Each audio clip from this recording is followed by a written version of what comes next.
پاکستان اور انڈیا کے جو حالات چل رہے ہیں اس پر ہم تھوڑا سا ڈسکس کریں گے آپ لوگوں کے ساتھ۔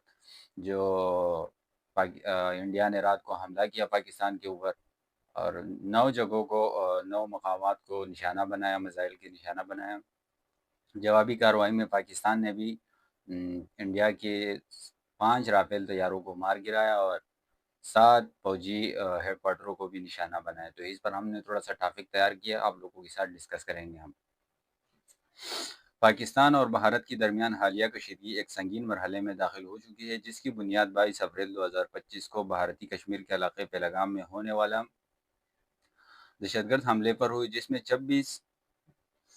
26 افراد ہلاک ہوئے۔ بھارت نے اس حملے کے الزام پاکستان پر عائد کیا اور 6 مئی کو آپریشن سندھرو کے تحت پاکستان اور پاکستان کے زیر انتظامیہ کشمیر میں 90 مقامات پر میزائل حملے کیا، جنہیں بھارت نے دہشت گردی کا مرکز قرار دے دیا۔ پاکستانی حکام کے مطابق ان حملوں میں کم از کم 8 شہری ہلاک اور 35 سے زائد زخمی ہوئے۔ 8 شہری ہلاک ہوئے ان حملوں میں اور 35 زخمی ہیں۔ یہ پاکستان کشمیر میں جو انڈیا نے حملہ کیا، 9 جگہوں پر حملہ کیا، تو اس میں 5 اہلکار، 5 شہری وہ ہلاک ہوئے اور 35 سے زائد زخمی ہوئے، جن میں بچے بھی شامل ہیں۔ مزید ہر مظفر آباد میں ایک مسجد پر حملہ ہوا، جس سے عوامی غم و غصہ بڑھ گیا۔ ایک مسجد کو بھی نشانہ بنایا، جس کی وجہ سے عوام میں اور جو وہاں کے مقامی لوگ ہیں عوام میں غصہ بڑھ گیا۔ تو ظاہر سی بات ہے مسجد کو نشانہ بنائے، تو ہم سب مسلمان ہیں، ہم سب کے جذبات ہوتے ہیں، تو اس وجہ سے غصہ سب لوگوں میں بڑھ گیا۔ جوابی کارروائی میں پاکستان نے دعویٰ کیا کہ اس نے بھارت کی 5 جنگی طیارے مار گرائے، تاہم بھارت نے اس کی تردید کر دی۔ جوابی کارروائی میں پاکستان نے بھارت کے 5 طیاروں کو مار گرایا اور بھارت نے اس بات کی تسلیم کر دیا کہ ہمارے 5 طیارے گر گئے، تباہ ہو گئے۔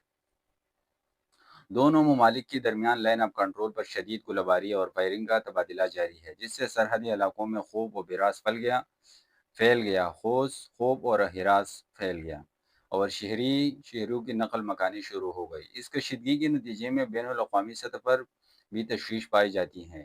اقوام متحدہ کے سیکریٹری جنرل انتونیو گتروس نے دونوں ممالک سے تحمل کا مظاہرہ کرنے کی اپیل کی ہے۔ جو امریکہ بیچ میں پھر آ رہا ہے، انہوں نے کہا ہے کہ ذرا صبر اور تحمل سے کام لے۔ حفاظتی اقدامات کے تحت اپنی پروازوں کے راستے تبدیل کر دی، تاکہ پروازیں منسوخ کر دی۔ جو مسافر جا رہے باہر ممالک میں آ رہے، تو انہوں نے بھی پروازوں کے جو راستے ہیں وہ اسلام آباد ایئرپورٹ رات سے ہی بند ہے، میرے خیال سے بند کر دیا۔ اور یا جو پنجاب میں، جو کشمیر میں جو ایئرپورٹ ہے ادھر ادھر کی اسکردو پہ، وہ سب ایئرپورٹ پر بند کر دیا۔ اور جو بین الاقوامی پروازیں ہیں، باہر سے جو پروازیں آ رہی ہیں، تو انہوں نے وہاں سے بھی روک دیے پروازوں کو کہ اس ایئرپورٹ پہ لینڈنگ نہیں کرنا ہے۔ یہ صورتحال دونوں جوہری طاقتوں کے درمیان ایک ممکنہ بڑا تصادم کا پیش خیمہ بن سکتا ہے۔ ماہرین کا کہنا ہے اگر